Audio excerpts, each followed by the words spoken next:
Welcome to Bloom with Bobby, where women and men from all walks of life share their story.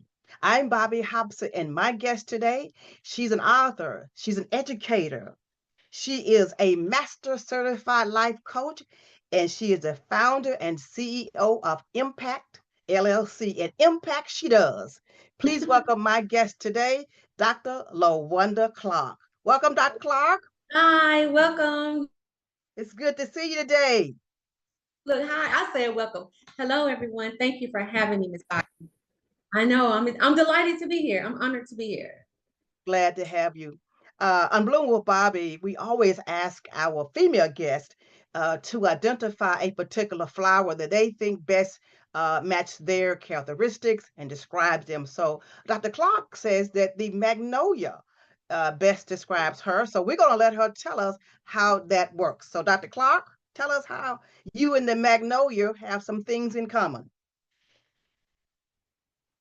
So, first of all, okay, so you're freezing, so I don't know what's happening. There's a lag, but I am from Mississippi, and the magnolia is the state flower, first of all.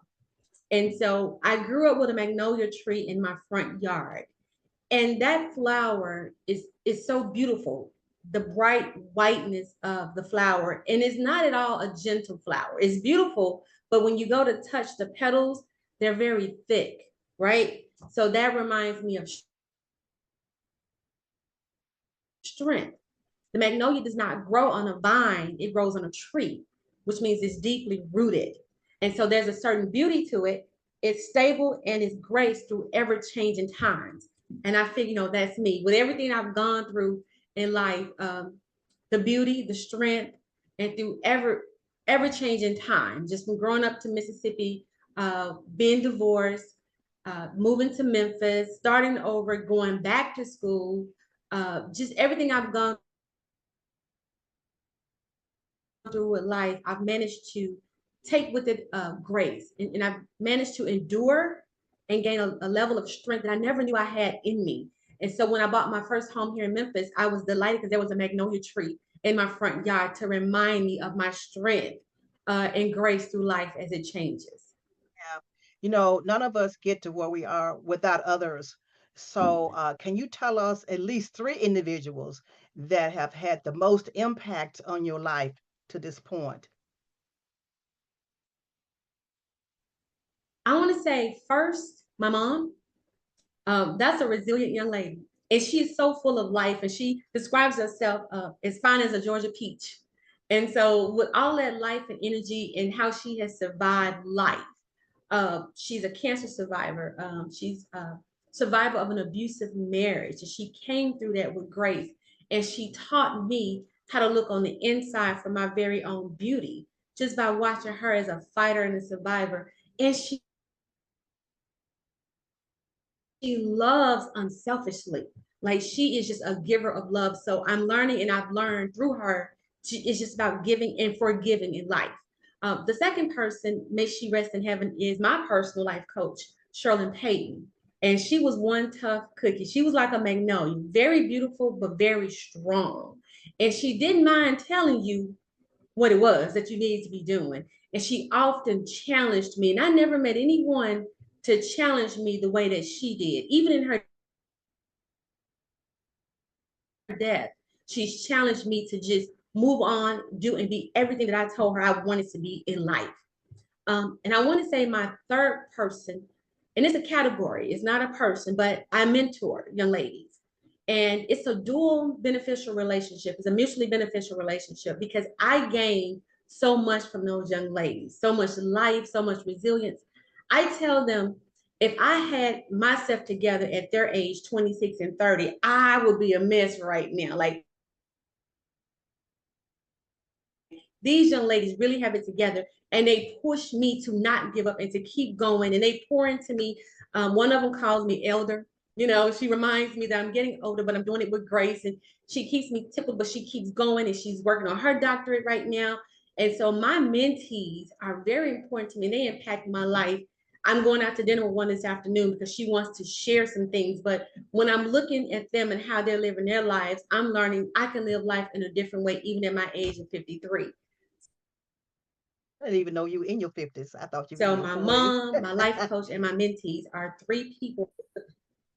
Oh yeah, Wow. I'm 53. Like, I lied so long one time I forgot how old I was. I skipped a couple of years. Yeah, yeah. You know, Yeah. I know that you have an entrepreneurial journey as well as an educational journey. I want you to tell me how are they blended? Are you blending that as you mentor and do all these things, these many awesome things that you do? I want you to talk about that and then talk about your book and everything because I really want the audience to know just how much that you have to offer, not only just women, just anyone really. So I want you to uh, jump off People. on that and tell us about those two areas and and everything. Okay.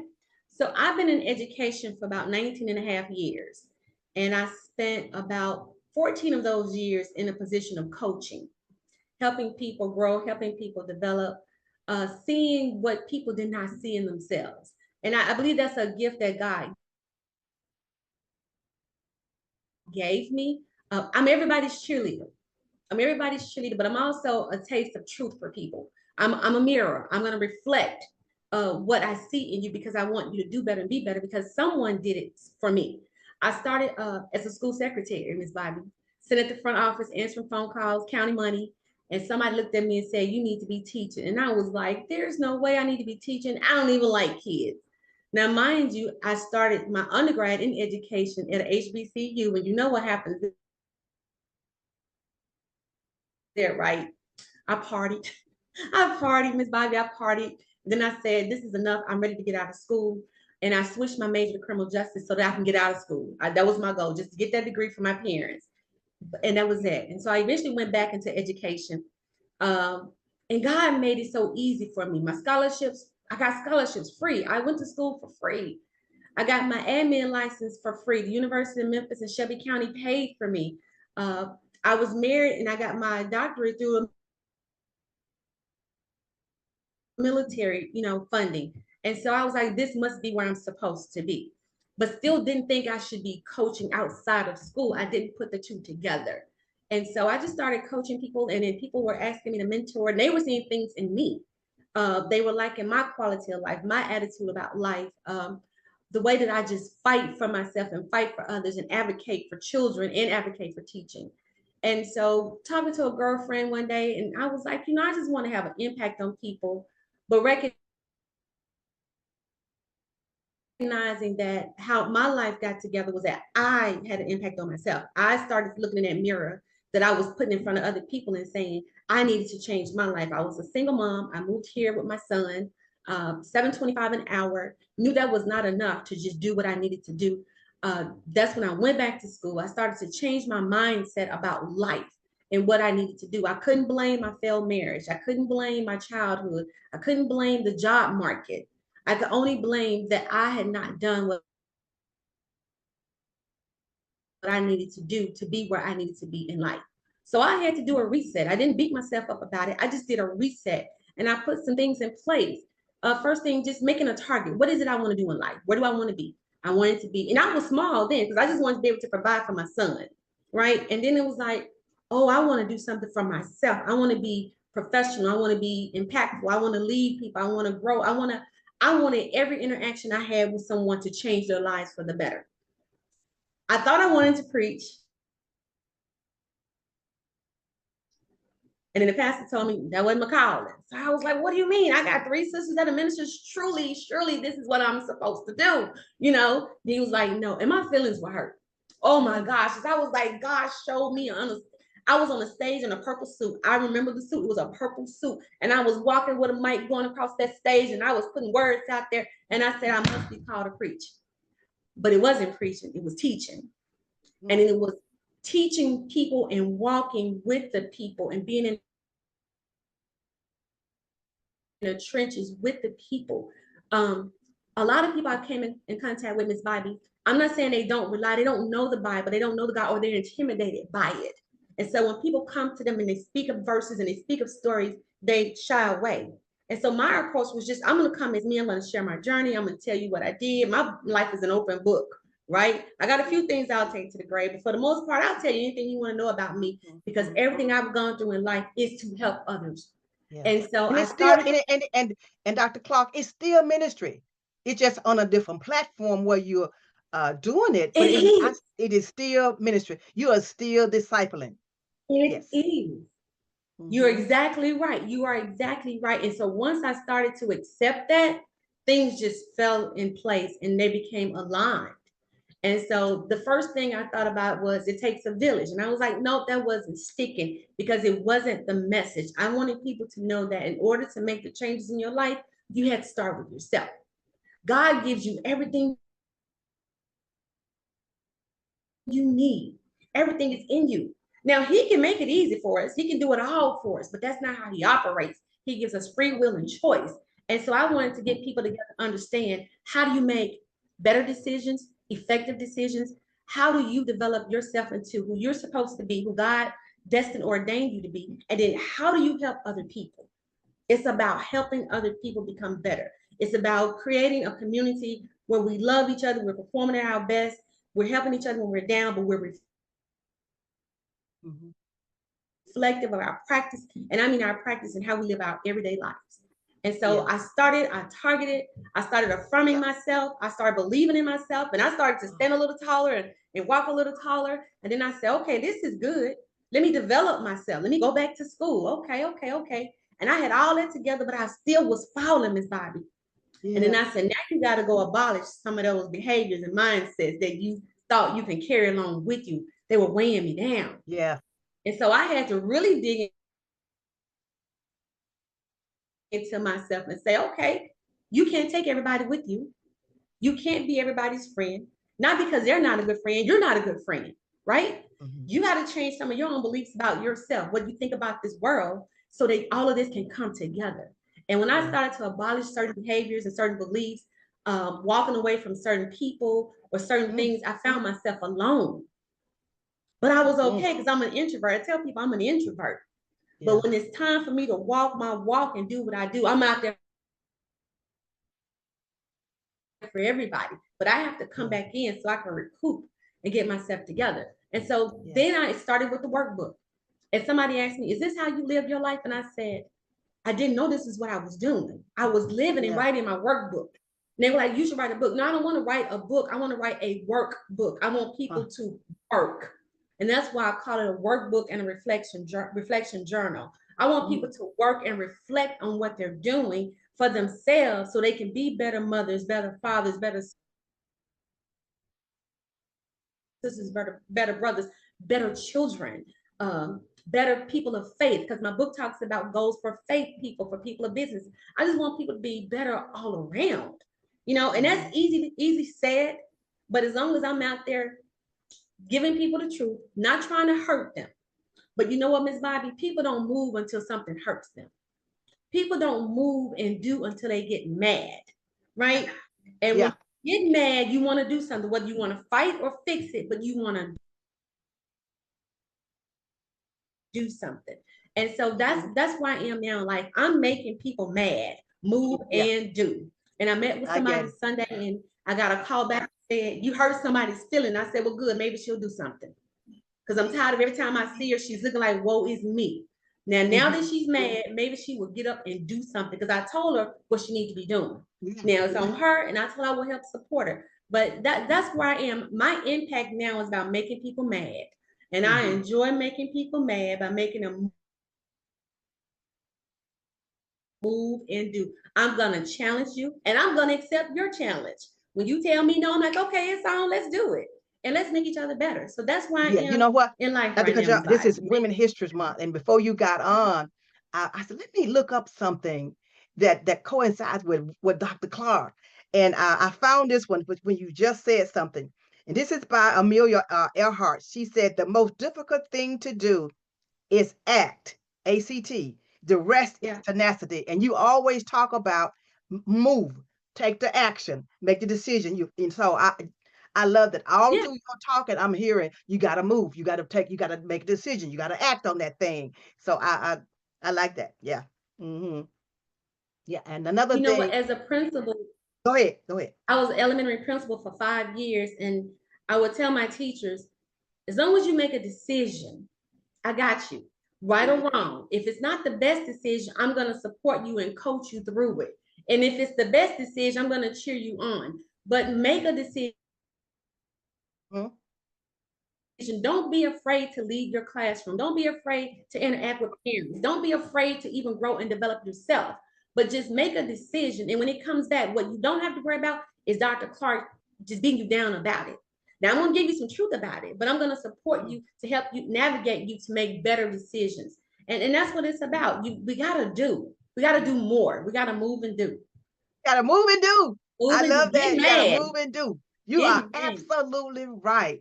And this Yeah. is so good. I want to move into another area of your life. I know that you became single through divorce. So I want to talk about how are you handling your Yeah. singleness in this stage of your life at 53? Oh, that question tickles me because by my definition, I don't call myself single because I'm in a very good relationship, right? I have the most amazing partner. And when I was thinking about this question, I was like, what is it that we do for each other? We're givers. We give each other peace. We give each other space. We give each other acceptance. We give each other the truth. We give each other laughter. We give each other food, which hence we get the relationship weight. Like we give each other life. And so I'm so glad that God saw fit for me to do this thing again in a different way, right? Uh, my divorce wasn't necessarily all his fault. You know, it was my fault as well. And so when you go through those, you make those type of moves and you do things, you still have to reflect and figure out how to do things better. And I remember when we started dating, I told him, I will not treat you out of my hurt and my past. And that meant I had to do a lot of reflecting and a lot of changing, and I had to move in a different way. But I also had to make sure that what I was requiring of him, I was willing to give that to him. You know, how we said we want a strong man, we want an honest man, we want a provider, we want this. But I had to make sure I was able to do those same things for him. And we would have conversations Wow, that's good. I never like that. And he tells me, well, he has told me that I've been at peace. I give him peace. And I'm like, well, that's good because I want peace too. I've had enough drama. But to have peace, Miss Bobby, and to be LaWanda, and I know everybody thinks I'm fabulous, but I'm corny, I'm goofy, I can't retell jokes, I'm a nerd, and he just gets tickled at me, right? When I think I'm at my best, and he's like, no, baby, that's not it. But he gives me the space to be me, to grow. He gives me the space to move and do. And yeah. so how I'm navigating through life with this singleness by legal definition is Uh, I have this amazing partner who pushes me and pulls me. He allows me to do the same for him.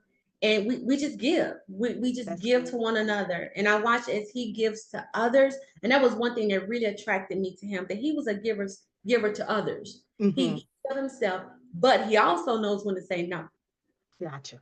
right? Because That's he good. has to make sure that he's good for everybody Mm-hmm. by making sure he's good for himself. And I've Yeah. learned that through just watching him navigate. Yeah. So yeah, I said That's good. I said, well, I'm not necessarily single. You know, I'm committed in this relationship, but I get what she's saying. But I couldn't answer that question without saying how much growth and development I've had in the area of love by Yeah. me being with this amazing man. Yeah. Yeah. Well, what would you tell your younger self? Yeah, this is a good one here. I would tell myself, Miss Bobby, to fear less so that I could be fearless. Growing up, I Good. feared almost everything. I didn't travel, I wouldn't do much. I just feared failing. I just feared things not going right. I just lived in a world of fear. And if 16, if someone would have told me fear less so that you could become fearless, I Yeah. want to think I probably would have done it, but I like being fearless at 53 now. See, because Mm. at 53, I Yeah. tell people I have far less days on this earth. So I'm gonna say what I want to say. I'm gonna do what I want to do because I'm fearless now, right? So Mm-hmm. I would have told myself to fear less, take those Yeah. leaps, do those things in life that you wanted to do and you thought about doing, but you allow fear to keep you inside. Bloom Yeah. and succeed. But I Yeah. don't think I've done very bad at blooming at 53. Yeah. Blooming at Well, 50. Dr. Clark, you have accomplished so much in your 53 years. Where do you go from here?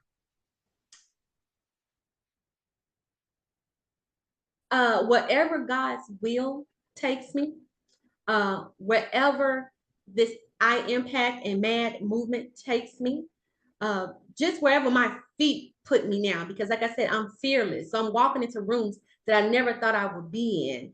I got a text yesterday that said, I'm going to my advisory board about your program. So I have people speaking about me and I'm not even in those rooms. So wherever my name, my work, my feet, my love, my heart, God's will, wherever it takes me, because I'm now fearless, Miss Bobby, I'm going. I am I going. hear you, Dr. Clark. That's all right. Well, look, thank you so much for being with Thank Bloom with you. Bobby today. I look forward to you coming on again for your next move, your next chapter. Whenever you're ready. Okay. All right. To my audience, I have a lot more information about Dr. Clark and what she's doing. You will be able to find that information in my description box. Until next time, I thank you for watching Bloom with Bobby. I do encourage you to continue to tune in because, as I always say, you never know when someone else's story may cause your story to end well. And until next time, be blessed. Yeah. Be blessed. Thank you.